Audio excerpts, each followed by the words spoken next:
you also touched there on the innovative parts of the world. And I think within the book, you make a bit of a call, well, maybe not to action, but you do try to call to people's consciousness that we should all be obsessed with the governance of the 7 most innovative economies in the world, because the whole of the world depends on them. I mean, this must be also a pretty unfashionable idea, because no one likes the idea of dominant parts of the world, but it's a reality. And what you're saying is that, you know, if we mess around with the institutions of those particularly innovative economies and we hamper them in any way, then it's not just them that suffers. And as much as people might have, and these aren't your words, but people might have a bit of schadenfreude, which is excellent. We're seeing those neo-imperialist types going down, is that actually everyone suffers from them going down. Yeah, exactly. I mean, I'm sure a lot of people got really excited about seeing the Roman Empire fall. Oh, look, those pagans, they're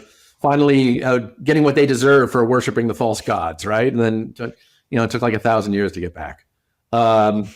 So that's a universal human trait. Just a reminder that, you know, what was it? Was it Chesterton who said it? That the one doctrine of Christianity that's been empirically proven is original sin. So they're just people. There are a lot of people who just love bad things. So no, I think that the I-7. These are the 7 nations that, by multiple measures, are just doing most of the world's idea creation. It's 3 in Asia, China, Japan, and South Korea. 3 in Europe, Germany, the UK, and France, and then the US, right? You could, like India, Canada deserve some kind of honorable mention there, but I had to pick 7. So, and, you know, what these nations, what they have in common is, there are a lot of ways to sum up what they have in common, but they all have big populations. All but China has good institutions by normal measures. China's making it up on scale, right? You know, with over 1 billion people. And the 3 measures I look at most intensely is total R&D, not R&D per capita, basically research and development spending, and patents that are actually measured, that are reported in multiple countries, that are actually seem to be economically useful. And the third one is scientific publications. And you can complain about any one of these measures, but you put them together and they're all telling a very similar story. So they're they all point to, nobody's going to come up with a list that has 7 that looks totally different from mine.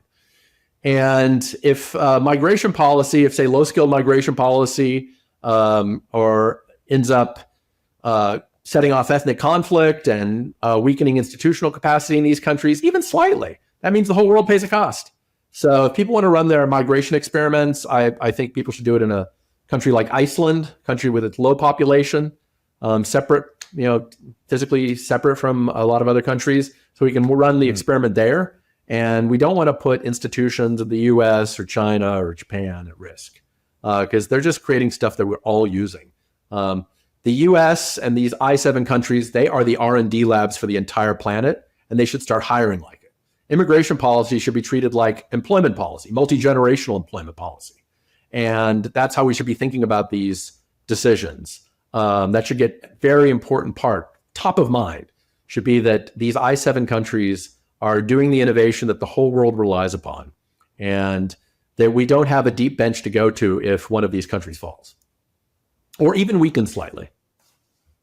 Garett, you've put forward a lot of interesting ideas, lots of food for thought, and the data, the receipts are there to back it up. I'd tell everyone they should go out and read your book, because it is a fascinating read. Before we let you go, a question I like to ask all of my guests is, what have you changed your mind on recently or in the course of your life? And what was it that made you think differently? So I'm going to pick an easy one, I guess. You know, my origin story goes back to me being a Mormon missionary back in 1990.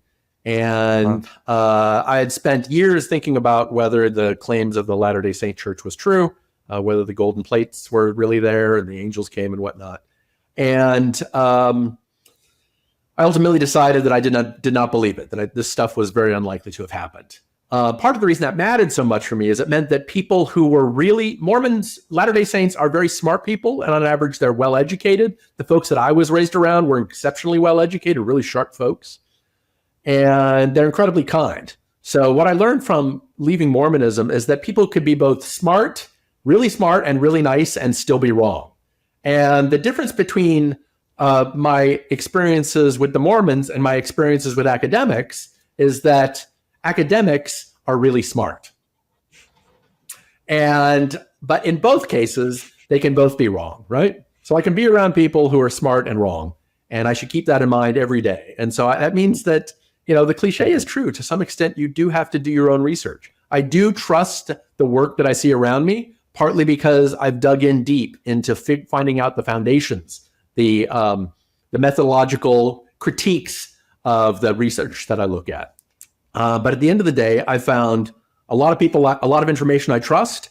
And at the same time, I find that there are smart people who I have to publicly and candidly disagree with. And being willing to do that is a lot easier since I left Mormonism.